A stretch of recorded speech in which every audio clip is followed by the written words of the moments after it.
जिस वक्त इन्होंने कानून तोड़ा, मैं इनको एक एक को जेलों में डालूंगा। एपीसी ने पूरा अपना टाइम फ्रेम दिया हुआ है, ये तो उससे भी पहले लुढ़क जाएगी। किसी आर्मी चीफ ने गलती की तो क्या हमेशा के लिए सारी आर्मी को बुरा भला कहना? जस्टिस मुनीर ने गलत फैसला किया तो क्या इसके बाद जुडिशरी को सारी जिंदगी हमने बुरा भला कहना? Welcome to Newsland. मैं हूं डॉक्टर मारिया जुल्फ़िकार खान। व्यूअर्स, हुकूमत और ऑपोजिशन की बामी लड़ाई उरूज पर है और पारा रोज़ बरोज़ बढ़ता जा रहा है। लेकिन इस वक्त महंगाई और आए रोज़ यूटिलिटी बिल्स जैसे कि गैस और बिजली की कीमतों में इजाफे का अवाम पर बराह रास्त असर पड़ रहा है। हुकूमत दावा करती है कि उसको अवाम की इन तकलीफ़ों का मुकम्मल इदराक है और ऑपोजिशन दावा करती है कि वो सड़कों पर अवाम के लिए मसाइल के हल के लिए जो है वो आना चाहते हैं। लेकिन क्या अवाम भी ऐसा ही सोचते हैं? अवामी राय जानने के लिए हम उन्हीं के पास सवालात लेकर गए और ख़ास तौर पर हालिया इक़्तिसादी राब्ता कमेटी के जो फैसले हैं उनके मुताल्लिक जो ये कहा गया है कि जिसमें गैस के मीटर्स के हवाले से जो बात की गई है, पूछा गया है कि क्या ईसीसी की तजवीज़ जो है गैस के हवाले से, मीटर रेंट के हवाले से, वो क्या उनको कबूल है? इस पर अवाम का क्या कहना था, ज़रा वो सुन लेते हैं। और क्या वो समझते हैं कि हुकूमत के लोग जो हैं उनको अंदाज़ा है कि उन पर इस वक्त क्या बीत रही है? इस तरह महंगाई चल रही है और आवाम बड़ी परेशान है इस मामलात में, और ऊपर से इस तरह के हथकंडे के मतलब आप जिसका जी चाहे वो अपने रेट्स को बढ़ा दिया। हुकूमत को इस बात पे नोटिस लेना चाहिए। तजावीज़ इन्हीं की तो वो जो मशीर हैं वही पेश करते हैं ना, तो इनने तो इसको बहाना बना के जरा छुरी फेरनी है गरीब बंदे पे। ये तो एक माफिया वो तो कर रहा है काम, वो तो पहले मांग कर अभी कह रहे हैं जी गैस बढ़ा रहे हैं हम लोग। तो हुकूमत वो है जो कहती थी कि बिल फाड़ दो, इन्होंने कहीं बिल फाड़े आपके सामने, तो मेरे ख्याल में मंजूर तो नहीं करनी चाहिए इन्हें। कतई नहीं माननी चाहिए। रुपया 8 आने का फ़र्क हो तो चलो बात है, 20 के साथ 20 रुपये नहीं बढ़ाने चाहिए। महंगाई और ये जो चीज़ें हैं कंट्रोल करने में हुकूमत अभी फिल वक्त नाकाम है। गरीब आदमी कहाँ से पकाएगा, कहाँ से मजदूरी है नहीं है, बाजार में ख्वारी है। हर तरह का जो है ये महंगाई का इतना अरूज है कि जिसका कोई इम्तहान नहीं है। हुकूमत को किस बात का परेशानी, मुझे बताएं। किसी होटल में जाकर देखें, सब्जी जो शलजम 20 रुपए किलो वाला जो आपको 100 रुपए किलो मिल रहा है, क्या आवाम को इसकी हुकूमत को रिलीफ है? उनके पास इस चीज़ की सलाहियत नहीं है। करना भी चाहिए आखिर वक्त का। ये देखो हज़रत उमर रज़ी अल्लाह ताला अन्हु थे, उन्होंने जब फरमाया था कि दरिया दजला के उस पार अगर कोई कुत्ता भी मर जाएगा तो उसका जवाबदेह मैं हूँ। भैया हुकूमत को क्यों नहीं अंदाज़ा है? कौन सी गवर्नमेंट नहीं है कि उसको अंदाज़ा नहीं होता है? क्या इन्होंने आंखों पे पट्टी बांधी हुई है, कानों में रुई डाली हुई है कि इन्हें पता नहीं चलता है? अवाम की राय आपने सुन ली। अवाम इस वक्त किस हद तक परेशान है, किस हद तक जो है वो नाराज़ हैं, ये भी आपने सुन लिया। और बार बार हर हफ्ते हम यही बात करते हैं, हम अवाम की राय जो है वो आपके सामने इसलिए रखते हैं ताकि ये जो इल्ज़ाम लगता है कि जी मीडिया लेकर माइक चला जाता है और पूछता है नया पाकिस्तान कहाँ है, तो कानों तक जो ऐवान हैं जिन्होंने जहाँ पे ये फैसले होने हैं उन ऐवानों तक ये आवाज़ पहुँचे कि क्या अवाम इस वक्त सोच रहे हैं। गुफ्तगू का बाकायदा आगाज़ करूँगी। मेरे साथ अली परवेज़ मलिक साहब मौजूद हैं, पाकिस्तान मुस्लिम लीग नवाज़ से आपका ताल्लुक़ है। डॉक्टर रमेश कुमार मौजूद हैं, पाकिस्तान तहरीक इंसाफ से आपका ताल्लुक़ है। और रुबीना खालिद साहिबा मौजूद हैं, पाकिस्तान पीपल्स पार्टी से आपका ताल्लुक़ है। अली साहब, माजरत के साथ आपकी जो APC है या आपकी जो ये पाकिस्तान डेमोक्रेटिक मूवमेंट है उसको हुकूमत कुछ ज़्यादा सीरियसली नहीं ले रही, क्योंकि APC आपकी होती है तो अद्वियात की कीमतें उसके बाद जो हैं वो बढ़ जाती हैं, बजाय इसकी कि हुकूमत को कुछ खौफ हो कि जी आवाम के लिए निकलने लगे हैं। डेली कमोडिटीज़ की प्राइसेस की भी मैं बात कर रही हूँ, वो बढ़ जाती हैं। बिजली के नर्ख जो हैं वो बढ़ जाते हैं। अब आज जो 200 यूनिट वाले सार्फिन थे उनके लिए भी बिजली जो है वो 32 पैसे बढ़ा दी गई है। तो आपको हुकूमत कुछ ज़्यादा सीरियसली ले नहीं रही कि आप आवाम के लिए निकल रहे हैं? बिस्मिल्लाहिर्रहमानिर्रहीम। बहुत शुक्रिया डॉक्टर साहिबा, आपने अपने प्रोग्राम के अंदर याद किया। देखें, पहले तो मैं थोड़ा सा बैकग्राउंड आपको ये दे दूं कि APC करनी क्यों पड़ी। मेरा ये ख्याल है कि जी लोगों को ये समझने की ज़रूरत है कि जो अपोजिशन पार्टीज़ हैं उन्होंने एक रीज़नेबल टाइम इस हुकूमत को दिया था कि वो जो बुलंदबाग दावे करके हुकूमत के अंदर आए थे वो लोगों को कुछ डिलीवर करके दिखाते। अब इनकी माशाल्लाह पिछले 2 साल के अंदर जो परफॉर्मेंस है आपको इतनी डेफिशिएंट नज़र आती है। आप किसी भी साइड के ऊपर देख लें, इकोनॉमिक मैनेजमेंट के अंदर देख लें, फॉरेन रिलेशंस के अंदर देख लें, गवर्नेंस का जो इन्होंने मेयार अपने लिए सेट किया है, मेरे ख्याल से इस अब नागुज़ीर हो गया था कि सारी जो अपोजिशन पार्टीज़ हैं वो इकट्ठी होके जल्द अज जल्द इस नालायक हुकूमत से अवाम को छुटकारा हासिल करवा के दे सकें। आपने चंद अशिया की तरफ इशारा किया, बिल्कुल ठीक कह रही हैं। चीनी जो है माशाल्लाह 100 रुपए प्लस है, इसी तरह टमाटर 100 रुपए प्लस एक दफ़ा फिर हो गया हुआ है। आटे का 20 किलो का थैला 1700-1800 रुपए का है, और अभी तो गंदम जो आपकी फसल थी वो अभी उतरी है। तो डॉक्टर साहिबा आप इमेजिन कर सकती हैं जिस तरह हम सीजन के अंदर आगे जाएंगे तो दिसंबर जनवरी तो यहाँ पे जो आटे का crisis is steering us in the eyes, उससे एक आम आदमी की जिंदगी के ऊपर क्या गुजरेगी। दवाइयों की कीमत को आपने रेफर किया, एनर्जी सेक्टर, क्योंकि एनर्जी सेक्टर वो बुनियादी सेक्टर है जिसकी वजह से आपकी जो उसके अंदर इनएफिशिएंसी होती है वो कैस्केड करती है into your cost of production. तो हर चीज आपकी महंगी उसकी वजह से हो जाती है। आपको याद है कि हमें उमर अयूब साहब किस तरह से, बिल्कुल ठीक है आपने, but despite all of these things हुकूमत आपको सीरियसली नहीं ले रही। एपीसी की बाद या तो ये होता है ना कि हुकूमत डर जाती है और कहती है अच्छा ये एपीसी हो गई है, उसके फौरन बाद अद्वियात की कीमतें बढ़ी, बाकी चीज़ों की जो है वो कमोडिटीज़ की सब्सिडीज जो है वो ख़त्म हुई। डॉक्टर साहिबा अगर सीरियस ना ले रहे होते तो मुझे बताएं, वो जो रोज़ 4 वज़ीर इनके आके प्रेस कॉन्फ्रेंस करते हैं, रोज़ किसी ना किसी ऑपोजिशन लीडर के लिए नया कोई नैब का नोटिस आ जाता है। मौलाना फजलुर रहमान साहब को देख लें, ख्वाजा आसिफ साहब को देख लें, दीगर जो ऑपोजिशन लीडर्स हैं उनको क्या इन्होंने बुला के टाइटन करने की कोशिश नहीं की थ्रू जो न्याजी नैब जो गठजोड़ है उसके थ्रू। तो अगर ये इन चीज़ों को सीरियस ना ले रहे होते तो आपको इनको ये पैनिक इनकी जो आपको रैंक्स के अंदर नजर आता है यकीनन नजर ना आ रहा होता। पर क्योंकि इनकी परफॉर्मेंस इतनी बुरी है, मैं आपको एनर्जी सेक्टर की मिसाल दे रहा था कि देखें परफॉर्मेंस अपनी जगह के इन्होंने जो हमने 5 साल के अंदर सर्कुलर डेट बनाया इन्होंने 2 साल के अंदर कर दिया, डिस्पाइट द फैक्ट कि तेल की कीमत आधी हो गई हुई थी, $40 के ऊपर आ गई हुई है और कीमतें ये बिजली की डबल कर चुके हुए हैं। और उसके बाद देखें बदनीयत इतने डॉक्टर साहिबा कि हमें आके बताते थे महीने पहले तक कि जो सर्कुलर डेट की जो मंथली एडिशन है वो हमने दिसंबर 2020 तक 0 कर देनी है। और इन्होंने बताया कि किस तरह से हमें आपको 15-20 बिलियन पर मंथ के ऊपर लेके आ गए। वो तो हमें IMF वालों ने आके बताया, और जब हमने अपना हिसाब बनाया कि माशाल्लाह जो रन रेट है वो is about 45 billion to 50 billion a month.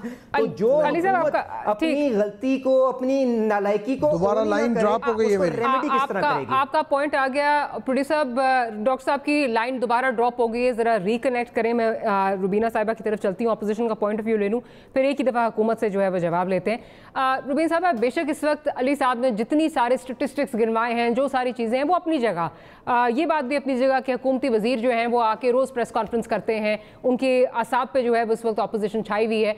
But having said that, जिस चीज़ के लिए आप निकलना चाह रहे हैं महंगाई कम करने के लिए, हुकूमत को उस पर कोई फ़र्क नहीं पड़ा, उनके कान पे जूं नहीं रेंग रही। मैं वही कह रही हूँ, आपकी APC हुई उसके बाद फ़ौरन आप पिछले 1 हफ्ते के अंदर देखें किस तरह महंगाई का तूफान आया है। सिर्फ अगर पिछले हफ्ते के मैं देख लूँ, टमाटर 10 रुपये महंगा, मुर्गी 9 रुपये महंगी, प्याज 12 रुपये महंगा, और जो चीनी और जो बाकी चीज़ें हैं वो तो हमारे सामने ही हैं। आपको हुकूमत सीरियसली नहीं ले रही, कोई प्रेशर नहीं फील कर रही? शुक्रिया डॉक्टर साहिबा। बात ये है कि सीरियस तो वो ले रहे हैं, तो जैसे मेरे भाई ने कहा कि उनकी जो बौखलाहट है, उनकी सफ़ों में जो बेचैनी है, जो खलबलाहट है, उससे पता चल रहा है। और रोज आके जो ये अजीबो गरीब किस्म के मारूजात की पेश करते हैं टेलीविजन पे बैठ के, और एट अ टाइम 4 वजीर मैंने अपनी जो सियासी जिंदगी है और जो इतने अरसे में नहीं देखा कि अगर चलो प्रेस कॉन्फ्रेंस करनी भी होती थी, जवाब देना भी होता था, तो हुकूमत का एक तर्जुमान बैठ जाता था, जवाब दे देता था।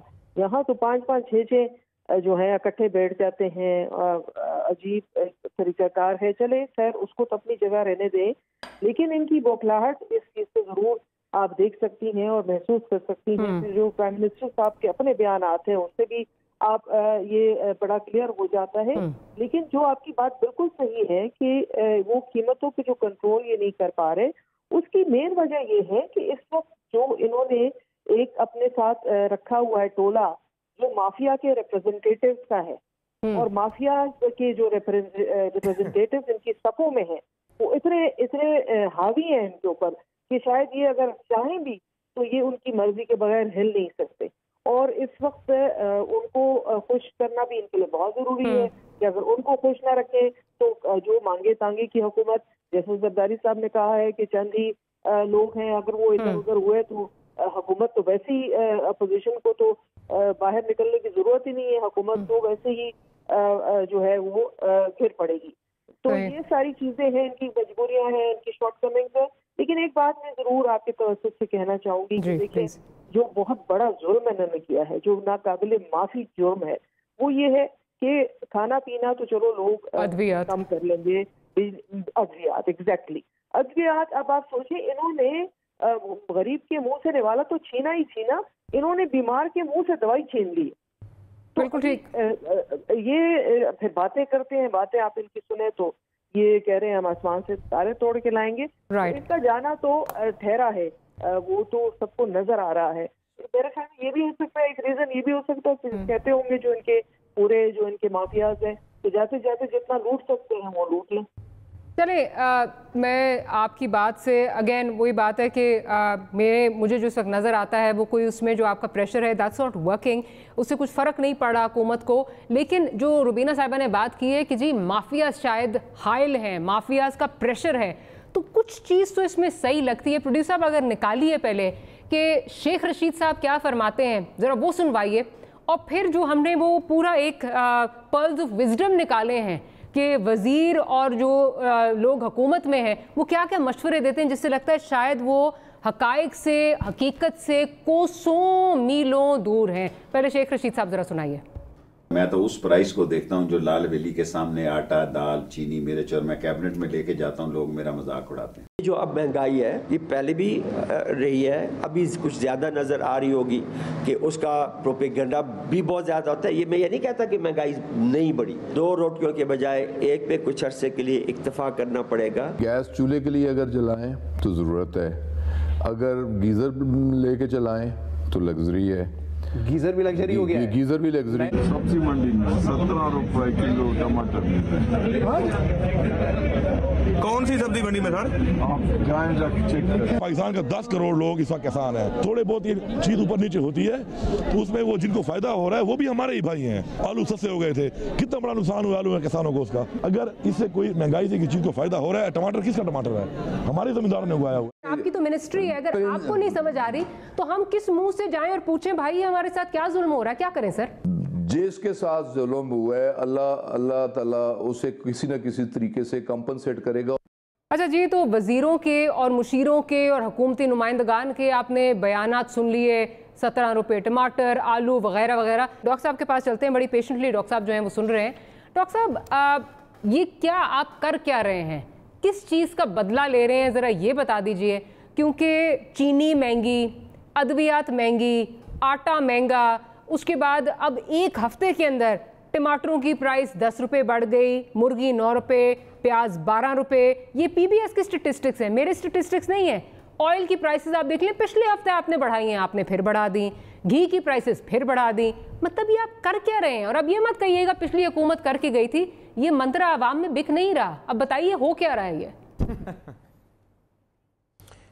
हमारी अब पहली चीज़ तो ये कि मैं पेशेंट सीखा ही पेशेंट हूँ कि भाई आराम से सुनो, सुकून से मीठी ज़बान में जवाब दो। ठीक है डॉक्टर साहब। और यही ज़बान होती है जो चारपाई पे बिठाती है, यही ज़बान होती है जो नफ़रत में लेके आती है। जी ठीक। पहली चीज़ तो ये कि हमारी गवर्नमेंट की इस वक्त के जो कैप्टन इमरान खान साहब हैं उसकी नीयत बहुत पॉजिटिव है इस मुल्क को सही समित में लेके जाने के लिए, और गरीब के हवाले से उनकी बहुत ज़्यादा सोच है।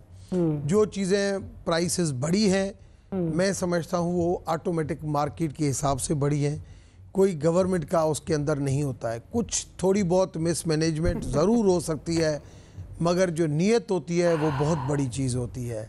रही बात एपीसी की, एपीसी नहीं कोई गवर्नमेंट को फिक्र है पहले, नहीं अभी।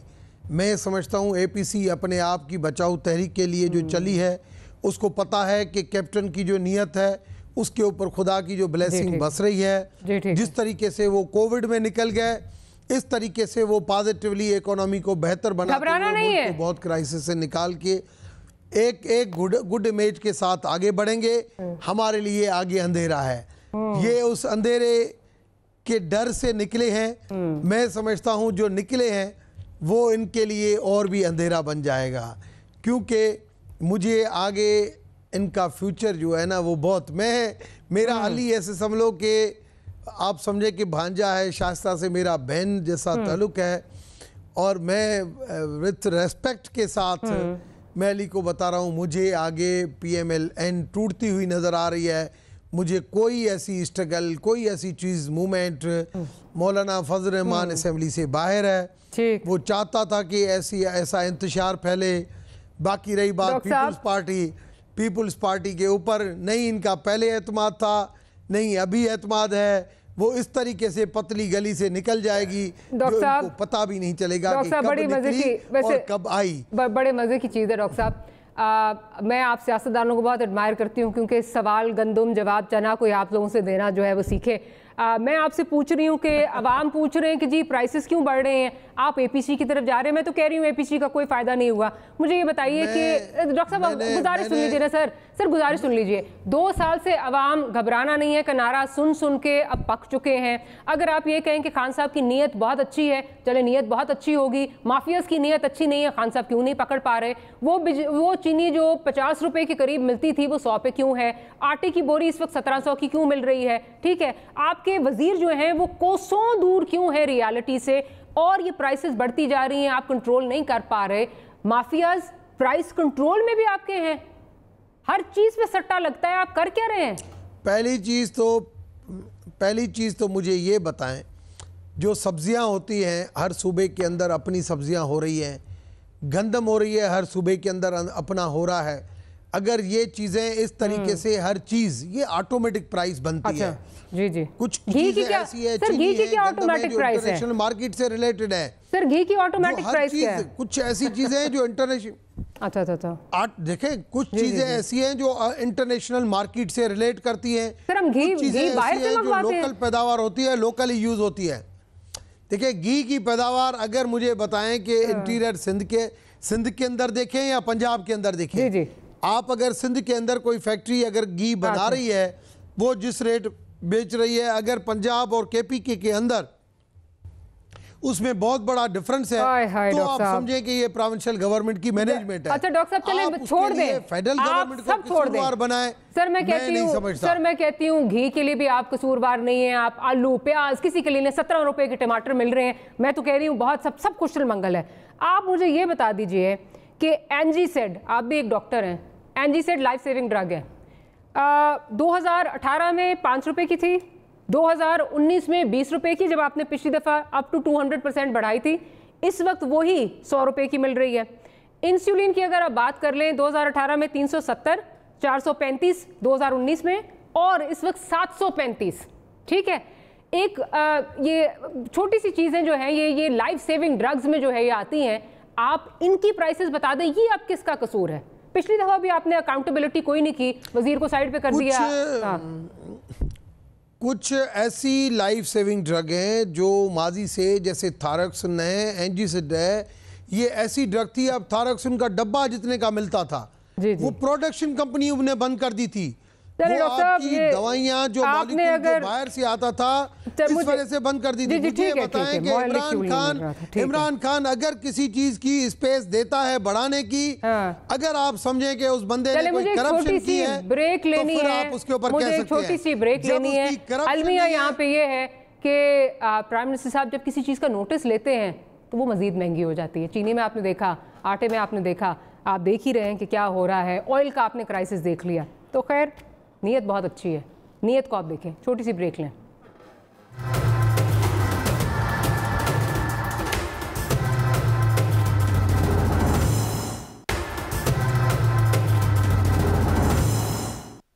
Welcome back after the break. हुकूमती इक़दामात पर जो अवामी राय आमा है वो आप पहले ही जो है वो मुलाहिजा कर चुके हैं। अब अगर बात की जाए अपोजिशन इत्तेहाद की, जो कि हुकूमत के जो है वो ख़िलाफ़ सफ़रा हो रहा है, तो बिलखसूस बात की जाए PMLN के कायद नवाज़ शरीफ साहब की, और वो जिस अंदाज़ में खुलकर हुकूमत और इदारों से आज जो है वो महाजराई कर रहे हैं और तैयार हैं इस महाजराई के लिए, अवाम को भी कहा जा रहा है कि वो उठ खड़े होंगे, अवाम जो है वो साथ होंगे। लेकिन इसमें अवाम क्या समझती है, नवाज़ शरीफ साहब की बैरूनी मुल्क इलाज की खातिर जो है वो क़याम है, या उनकी निज़ाम के ख़िलाफ़ इस मुज़ामती बयानिए के मुतल्लिक़ जो है वो एक लड़ाई है। अवाम इस पर क्या सोचते हैं? क्या अवाम उनका जो ये मौक़िफ़ है इसको बाय कर रहे हैं? मुलाहिज़ा फरमाइए। इमरान खान ने कहा जी मैंने शौकत खानम के डॉक्टर बुलाए हैं, इनकी जो वज़ीर हैं डॉक्टर, उसने कहा बिल्कुल ये सही है, बीमार है। इसका मतलब ये हुआ कि ये नाअहल हैं। इन्हीं की हुकूमत के टेस्ट हुए हैं, इन्हीं की लेबॉर्ट्री से टेस्ट हुआ है। जब बीमार है तो इन्होंने भेजा है ना, बीमार नहीं थे तो इन्होंने भेजना ही नहीं चाहिए था इनको। हुकूमत बिल्कुल दुरुस्त कह रही है, वो बिल्कुल दुरुस्त और सेहतमंद नज़र आते हैं, बेहतरीन नज़र आते हैं, और बल्कि वहाँ से बैठ कर वो इंडिया से भी रब्ते कर रहे हैं। मेडिकल इन्हीं लोगों ने ही पेश किया है ना, या कि नवाज शरीफ ने अपना पेश किया है। डॉक्टर यास्मीन है, वो भी डॉक्टर है ना, आखिर उन्होंने उनकी रिपोर्टें देखी हैं, देख के तो ओके किया ना। ये सियासत करके ये अवाम को ये बता रहे हैं कि नवाज शरीफ बीमार नहीं है, अपने मुफादात के लिए वो अवाम को बुला रहा है, लेकिन अवाम का अपना मुफाद अगर बाहर नहीं निकली तो इंशाल्लाह ये अपने घरों में घुट घुट के ही मर जाएगा। अपने मसाइल के लिए नहीं कर रहा, अवाम के मफाद के लिए कह रहा है। नवाज शरीफ किसी को भी नहीं, मतलब अवाम को रोडों पे लाने के लिए, ये गवर्नमेंट को खुद चाहिए कि वो ये काम ही ना करेंगे ना, जिसकी वजह से अवाम मजबूर हो गई। वो अपने मफाद के लिए, सिर्फ अपने मफाद के लिए वो दूसरे को सिलेक्टेड करते हैं, खुद क्या हैं। अच्छा, ज़रा डॉक्टर साहब की तरफ जाती हूँ, फिर रुबीना साहब की तरफ जाऊँगी। डॉक्टर साहब ज़रा ये बताइए कि अब जो ये आपका बयानिया था और जितना आपने बताने की कोशिश की कि नवाज़ शरीफ साहब सेहतमंद हैं वगैरह वगैरह, खैर सवाल ये है कि वो कब वापस आ रहे हैं और कब उनका इलाज हो रहा है, अपनी जगह सवाल मौजूद है। लेकिन जो आप बयानिया बना रहे थे वो बिक नहीं रहा। ऑलरेडी अवाम जो है वो अब आपसे सवाल पूछ रहे हैं कि अगर आपने भेजा था तो you should be held accountable. आप लोग हैं, उन्होंने भेजा था, they should be held accountable. और दूसरी बात ये कि जो महंगाई का हाल है, अब नवाज़ शरीफ साहब की जो बातें हैं वो अवाम के दिल को लग रही हैं, बिकॉज महंगाई का आपने इतना बोझ जो है, महंगाई का सुनामी जो है वो उन पे आपने ला के जो है वो मुसल्लत कर दिया है। तो क्या कुछ लम्हा फिक्रिया है आपके लिए? आप समझते हैं कि कुछ आपको घबरा लेना चाहिए? अब पहली चीज़ तो ये कि हमारे लिए लम्हा फिक्रिया नहीं है। अच्छा। दूसरी चीज़ ये कि मियाँ साहब जिस वक्त गए उस वक्त में यास्मीन राशिद, मेरा भी उसके अंदर इनपुट था। मैंने भी अपने डॉक्टर जो ताहिर शमसी वगैरह आए थे, मैंने भी उनसे पूछा था। मैं समझता हूँ मियाँ साहब की तबीयत ख़राब थी और वो कैरोटिड आर्टरी की वजह से 90% रिस्क पे था, और इस वजह से जो भेजने की इजाज़त दी गई वो फ़ैसला दुरुस्त था, वो फ़ैसला गलत नहीं था। रही बात अभी की, अभी मियाँ साहब को ठीक है, वो एक ट्रीटमेंट क्योर चलती जाएगी, मगर मियाँ साहब को ग्रेसफुली 3 मरतबा प्राइम मिनिस्टर रहे हैं, किसी को इजाज़त नहीं मिलती है ऐसे केसेस के दौरान। उनको एक इजाज़त मिली है कोर्ट से, ऐसे एब्स काउंटर के हमने दी, मगर कोर्ट ने दी, हमने उसको इंडोर्स किया, हमने उसको ओबे किया, मगर हमने उसमें रुकावट नहीं डाली। अब कम से कम मियाँ साहब का फ़र्ज़ पहुँचता है कि रियासती इदारों का एहतराम करते हुए आप आएँ, सियासत करनी है, आपको तकरीरें करनी है, आपको जोक करनी है, आप एक पॉलिटिकल पार्टी के लीडर, आप यहाँ पे करें। दोबारा आपको दिखाने जाना है, आप दिखाने जाएं, मगर वहाँ पे बाहर बैठ के जिस भी लीडर ने जब भी पाकिस्तान से हट के बाहर से सियासत की है तो उस मुल्क का इम्प्रेशन ज़रूर पड़ता है, चाहे लंदन की MI6 हो, चाहे अमेरिका की CIA हो, पेंटागन हो, चाहे आपकी जो है वो इंडिया की राह हो। ये सब लोग पाकिस्तान को, कोई मुल्क पाकिस्तान को स्टेबल नहीं समझना चाहता। वो जितने भी लीडर बाहर रहते हैं वो उनके साथ कांटेक्ट में, वो उनकी तरफ जाते हैं, नहीं जाते वो और चीज़ है, मगर उनकी तरफ ज़रूर उनका कशिश एक होती है। मैं समझता हूँ ये बयानिया अगर आता है, मियाँ साहब को सियासत करनी है, एग्रेसिव तकरीरें करनी है जो करनी नहीं चाहिए। हिस्ट्री सीखने के लिए होती है, हिस्ट्री दोहराने के लिए नहीं होती है। आए, शहबाज शरीफ ने तो अपने आप को जेल में अपने आप को खुद ही भिजवा के प्रूव कर दिया कि भाई मैं ऐसी एग्रेसिव एजिटेशन वाली सियासत नहीं करना चाहता। मियाँ साहब आज भी अगर अपने लोगों को इस तरीके तरीके से कोई मियाँ साहब का बयानिया इस वक्त अवाम के अंदर नहीं बिक रहा है। लोग ये समझ रहे हैं कि इस वक्त जो केसेस हैं, हाँ बयानिया थोड़ा बहुत बिक सकता है। अगर वो पाकिस्तान में आएंगे फिर वो लोग जो हमारी मैनेजमेंट या हमारी जगह से थके होंगे वो सिर्फ बात करेंगे। बाकी अभी मैं नहीं समझता। कता कलामी की माफी। बयानिया हमारा भी ख्याल था, पिछले हफ्ते तक जब हम प्रोग्राम्स कर रहे थे तो लग रहा था कि बयानिया वाकई ऑपोजिशन का नहीं बिक रहा, और ये तमाम जब हम बाहर जाते लोग ये बात करते थे ये अपने लिए आ रहे हैं, अपने केसेस खत्म करने के लिए आ रहे हैं। हमने दिखाया भी है टीवी पे। Would you believe we were shocked today कि इस वक्त जो है वो बयानिया उनको अवाम को अपील कर रहा है और उसकी वजह आपकी महंगाई है। रुबीना साहबा की तरफ चलती हूँ। रुबीना साहबा, मुझे ये बताइए कि एक तो आपका क्या स्टांस है? क्या आप समझती हैं कि नवाज शरीफ साहब को, जिस तरह डॉक्टर साहब कह रहे हैं, तो वो कह रहे हैं जी हमारे लिए कोई लम्हा फिक्रिया नहीं है, उनको कोई फिक्र नहीं है, प्राइसेस ऊपर जा रही हैं, लोगों का नज़रिया बदल रहा है, लेकिन साथ ही साथ जो ये बात कर रहे हैं कि नवाज शरीफ साहब को यहाँ पे मुल्क के अंदर आके जो है वो सियासत करनी चाहिए, बाहर से सियासत नहीं होती। क्या आपका भी ये सवाल है कि नवाज शरीफ साहब कब वापस आ रहे हैं, या आप समझती हैं कि ये ठीक है? देखिए, पहली बात तो ये है कि डॉक्टर रमेश ने जो बात की, मैं तो बिल्कुल हैरत ज़दा रही हूँ। उन्होंने कहा कि शहबाज शरीफ ने खुद अपने आप को जेल में भिजवा के तो अंदर बैठ गए हैं ताकि वो इस एजुटेशन का हिस्सा ना बन सके। ये तो मेरे लिए तो it is an alarming news कि ये हमारे इदारे फिर जब उनपे उंगलियां उठती हैं तो ये हुकूमत के तो अरकान खुद कह रहे हैं कि वो मियां शहबाज शरीफ ने मैनेज किया है कि उनकी जो जमानत है वो जो है कैंसिल हो जाए, और नैब ने भी उनकी जमानत जो है वो कैंसिल कराने की वहाँ दरखास्त की। तो वो ये सारा बयानिया जो वो कहते हैं कि भाई इदारे जो है इनके इशारों पे चलते हैं, तो ये तो फिर उल्टा बता रहे हैं कि इदारे तो फिर शहबाज शरीफ साहब के इशारे पे चल रहे थे। शहबाज शरीफ ने मजे से मैनेज कर लिया, अपने आप को गिरफ्तार करवा लिया। देखिए, ये इस वक्त पता नहीं कौन सी बातें ये लोग कर रहे हैं। हुकूमत इस वक्त, इनको एहसास इस बात का नहीं है कि हुकूमत इन्हीं की है, हुकूमत की किसी और की नहीं है। हुकूमत इस वक्त पीटीआई की है, और पीटीआई की हुकूमत में अगर अपोजिशन ये मैनेज करती है कि वो अपने आप को खुद मुकदमा बना के गिरफ्तार करवा ले, तो फिर ये किस बात की हुकूमत कर रहे हैं? इनका तो कोई जवाब ही नहीं बनता इस जगह पे बैठने का। मारिया, मुझे जवाब देने का मौका देना। नहीं, मुझे पूरी बात मुकम्मल करने दें। और दूसरी बात, बड़े कन्वीनियंटली कह दिया कि ऑयल की कीमतें इसकी इजाफा हो गया कि सिंध अपना ऑयल बनाता है, लाहौर में अपना ऑयल बनता है। भाई, ये सारे इसके रॉ मटेरियल जो हैं वो इम्पोर्ट किए जाते हैं, और इम्पोर्ट करने का लाइसेंस जो है वो कहीं फेडरल गवर्नमेंट के पास है। सूबाई हुकूमतें कोई रॉ मटेरियल जो है वो इम्पोर्ट नहीं करती।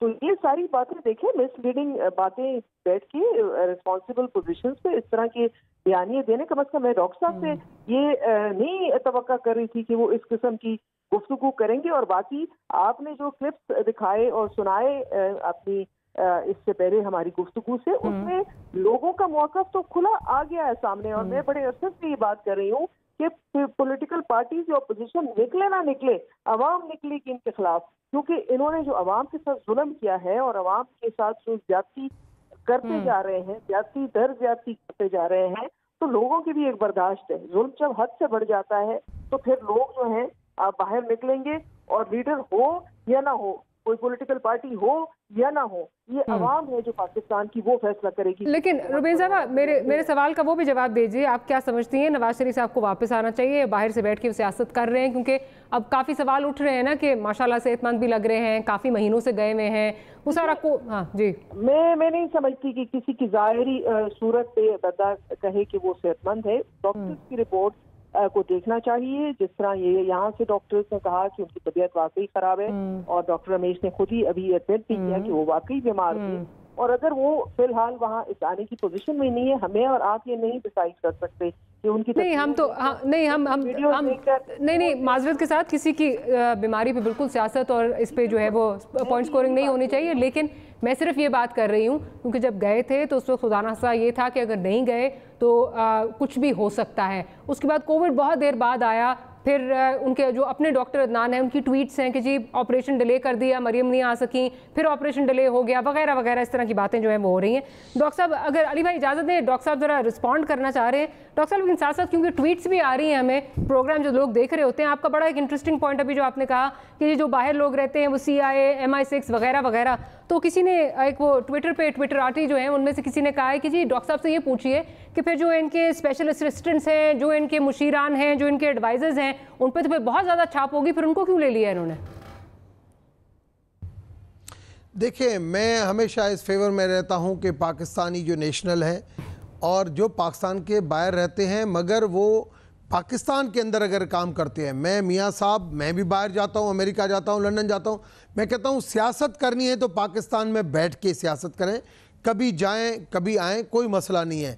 मगर जब वो लीडरशिप अल्ताफ हुसैन की तरफ बाहर जाके बैठ जाती है, आपके जो बाकी सारे हैं, दूसरी जो आपके एडवाइजर्स, जो आपके स्पेशल असिस्टेंट्स वगैरह वगैरह, देखें वो पाकिस्तान में अभी बैठ के सियासत कर रहे हैं। आप कोई अगर ड्यूल नेशनल बंदा अगर आगे पाकिस्तान में बैठ के सियासत करता है, पाकिस्तान में बैठ के अगर करता है तो उस चीज के ऊपर एतराज नहीं है। मैं नहीं आपको याद कराऊंगी खान साहब क्या बात किया करते थे मुसलसल, तो वो छोटी सी ब्रेक ले लेने दें डॉक्टर साहब। अली भाई आपकी तरफ आते हो। घी के राह मटेरियल के लिए इंपोर्ट की जरूरत नहीं, हर बंदा इंपोर्ट कर सकता है, उसके लिए किसी लाइसेंस की जरूरत नहीं है। तीसरी बात की शहबाज शरीफ की, नैब हमेशा हर हेयरिंग के अंदर ये कहती है कि हम जमानत मुस्तरद करो, एक में नहीं हर हेयरिंग में कहती है, मगर जो बंदा होता है वो अपने आप को डिफेंड करने के लिए जमानत मांगता है। इस मर्तबा शहबाज शरीफ खुद ने कहा कि रेफरेंस कंक्लूड हो गया हुआ है। मैं अली भाई आपका पॉइंट ऑफ व्यू लेती हूँ, आके छोटी सी ब्रेक का कहा जा रहा है, यहीं से गुफ्तगू जो है वो कंटिन्यू करेंगे। छोटी सी ब्रेक लेते हैं, ब्रेक के बाद दोबारा हाजिर होते हैं।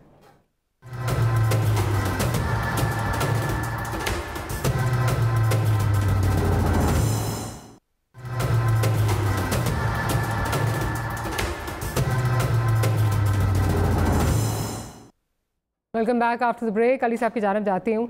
अली साहब, जहाँ ऑपोजिशन का बयानिया जो है वो अवाम में उसकी पजीराई हो रही है, लेकिन साथ साथ ये एक लैक ऑफ कॉन्फिडेंस भी है कि कहीं ये बयानिया कम और नज़रिया ज़रूरत ज़्यादा तो नहीं है, क्योंकि जो कल मियाँ साहब की जो तकरीर थी, जो उन्होंने बातें सारी की, उस पर सवाल ये ज़रूर उठ रहा है कि ये अब क्यों याद आ रहा है। डॉन लीज की मेरे पास जो है वो इस वक्त मेरे सामने प्रेस रिलीज़ पड़ी हुई है, राव तहसीन साहब को किस तरह फारिग किया गया, उसके बाद उससे पहले मुशाहिदुल्लाह साहब को, फातमी साहब को, क्या क्या जो है वो सारा कुछ नहीं हुआ। तो उस वक्त क्यों नहीं बोले, और इस वक्त ये कौन सी नई चीज़ें हैं जो मुशर्रफ दौर में बातें नहीं हुई थी? How is this different?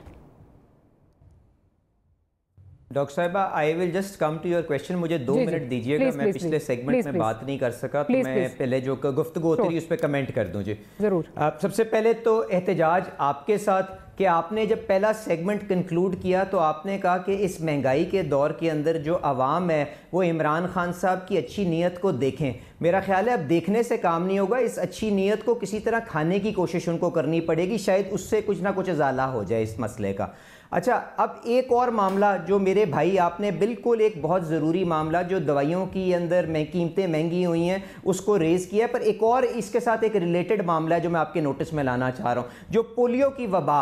आपको याद है किस तरह से पाकिस्तान मुस्लिम लीग नवाज की हुकूमत के अंदर हम इस वबा को सिंगल डिजिट्स के अंदर ले आए थे। उस वक्त 3 मुल्क रह गए थे जिसके अंदर पोलियो की वबा रहती थी, नाइजीरिया, पाकिस्तान एंड अफगानिस्तान। अब माशाल्लाह जब से ये काबिल हुक्मरान आए हैं तो वो नंबर दोबारा 100s के अंदर चला गया है। बिल्कुल ठीक कह रही है, नाइजीरिया, पाकिस्तान एंड अफगानिस्तान। आपको पता है नाइजीरिया जैसा मुल्क उस लिस्ट से निकल गया है और हम 100 के अंदर केस चला गया, और वो बाबर बिन अता और उसकी वो खुफिया रिपोर्टें जो थी वो कहाँ गई, किसके ऊपर एक्शन लिया? कुछ समझ आई आपको बात? मुझे तो यकीन माने कुछ नहीं समझ आई। उसके बाद डॉक्टर रमेश कुमार साहब ने फरमाया कि शहबाज शरीफ साहब ने अपने आप को खुद अरेस्ट करा लिया।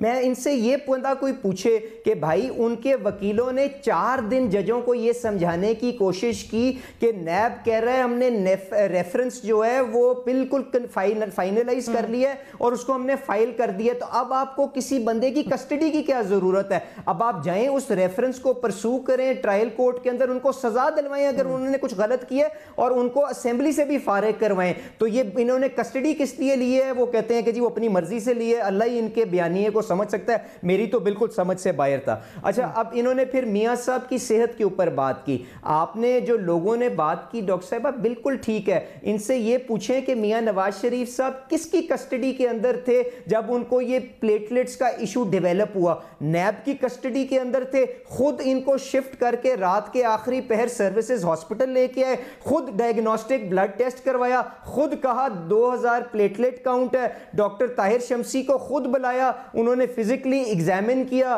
उसने कहा कि जी उनकी ब्लीडिंग हो रही है, उनकी clotting all over the body नजर आ रही है, उन्होंने कहा 5% चांस ऑफ सर्वाइवल है। फिर भी हमारे कमजोर हुक्मरानों ने कहा कि मैं अपने जाती मुआलिज को भेजूंगा और सारी सिचुएशन को कंफर्म करूंगा। जब उन्होंने कंफर्म किया तो उसके बाद जब हाथ पैर फूले तो फिर मियां साहब को बाहर जाने की इजाजत दे दी गई। तो बुनियादी नुक्ता यह था कि वो गए भी अपनी मर्जी के साथ नहीं थे और वो वापस भी उस वक्त आएंगे जब उनके डॉक्टर्स उनको ग्रीन चिट दे देंगे। अब आपने बताया कि टाइमलाइन शायद कुछ आपको समझ नहीं आ रहे या आप उसको आप समझ नहीं है, थोड़ी सी स्ट्रेच हो गई है, कोरोना को अगर आप इनकॉर्पोरेट भी कर लें तो डॉक्टर साहबा बात यह है कि वो नवंबर के एंड के अंदर जाते हैं, दिसंबर के अंदर उनकी कंडीशन स्टेबलाइज होती है। आप मेडिकल जो ये जब कोरोना का आउटब्रेक है इसकी आप सिचुएशन इंग्लैंड के अंदर देख लें, लेट दिसंबर अर्ली जनवरी के अंदर कोरोना के वहां पे पेशेंट्स आइडेंटिफाई होना शुरू हो जाते हैं। उसके बाद से लेके आज तक इलेक्टिव सर्जरी जाके बंद है। मार्च में जाके कहीं जाके हॉस्पिटल्स वहां पे बंद होते हैं, कोरोना वहाँ पे जो है वो होता है, वहाँ पे जो है वो लॉकडाउन होता है। अगर आप याद कर लें तो जो डॉक्टर अदनान है उनकी ट्वीट अगर आपको याद हो और निकाल भी सकते हैं, उसमें उन्होंने कैटेगोरिकली कहा कि हमने डिले की है, वो कहते हैं मरियम आएगी तो मैं करवाऊंगा, आपको याद होगा। डॉक्टर साहबा चलें, मैं बिल्कुल वो डॉक्टर अदनान साहब की ट्वीट मुझे बिल्कुल याद है और उन्होंने जो पीरियोडिकली मियां साहब की हेल्थ के ऊपर अपडेट भी देने की अपने ट्विटर हैंडल के थ्रू की वो मुझे याद है। पर मैं आपको कोरोना कब वहां पे फैलना शुरू हुआ, फर्स्ट जो 2 केसेस वहां पे चाइनीज फैमिली के अंदर आइडेंटिफाई हुए थे वो लेट दिसंबर अर्ली जनवरी के अंदर, मैं आपको उसकी जनवरी के अंदर थे, वो मैं आपको डेटा दे भी दूंगा, वो देख लीजिएगा। बट पॉइंट ये आज भी इलेक्टिव सर्जरीज वहां पे नहीं हो रही। जब डॉक्टर्स उनको ग्रीन चिट दे देंगे तो इलेक्शन से पहले जब उनके पास कोई मजबूरी नहीं थी, वो जिस तरह से आए थे इस दफा भी यकीनन आएंगे। पर मैं तो कहता हूं इन कम ज़र्फ हुक्मरानों से वो पंजाब की वजीर ही अच्छी है कि जिसने कम से कम अपनी चीजों के ऊपर आज भी खड़ी तो है ना। डॉक्टर यास्मीन राशिद साहिबा आज भी कायम है कि जी उनकी तबीयत ठीक नहीं है और वो जब ठीक हो जाते हैं तो बिल्कुल वापस आ जाए। तो मेरा ख्याल है कहना चाह रहा था, मैं तो हेल्थ पे हाई कोर्ट की जजमेंट जो है बड़ी स्ट्रांग है, प्लस ये कि वही बात है रिमार्क्स जो उनकी माजरत रिमार्क्स जो है बड़े स्ट्रांग है। और इसके अलावा जो आप बात कर रहे हैं कि मैं वही बात कर रही हूँ कि सर्जरीज वहाँ पे जो डिफर होना शुरू हुई है वो बड़ी देर से बेशक डिटेक्ट हो गए हों, लेकिन वहाँ पे लॉकडाउन और जो सर्जरीज डिफर बिकॉज दिसंबर के एंड में तो जाके चाइना में ये होना शुरू हुआ, हमारा लॉकडाउन बड़ा लेट हुआ है वहाँ पे। But that's another debate, let's not go into that debate. मुझे ये बता दें how are things different this time, माजी से अगर कंपेयर किया जाए। देखें अब मैं बिल्कुल आपने जो बताया कि मियां साहब ने जो अब स्टांस लिया आप उसी के ऊपर पूछ रही है ना जी, अब किस तरह से सिचुएशन आगे डेवलप होगी। तो आपको डॉक्टर साहिबा मुझे बताएं जो मियां साहब ने स्टांस लिया है कि इस मुल्क के अंदर आइन की बालादस्ती होनी चाहिए, इसके अंदर क्या किसी को डिसएग्रीमेंट है? अगर वो ये कहते हैं कि इस मुल्क के अंदर इदारे मजबूत होने चाहिए और कोई भी आदमी नहीं, उन्होंने कब ये अपने स्टांस के ऊपर कॉम्प्रोमाइज किया है जी? मुझे मेरे पास ये प्रेस रिलीज, सर मेरे पास प्रेस रिलीज मौजूद है डॉन लीक्स वाली, सर डॉन लीक्स वाली प्रेस रिलीज मौजूद है जिसमें आपने तारिक फातमी सॉरी परवेज रशीद साहब, तारिक फातमी, उसके अलावा राव तहसीन साहब को जो है वो फारिग कर दिया था।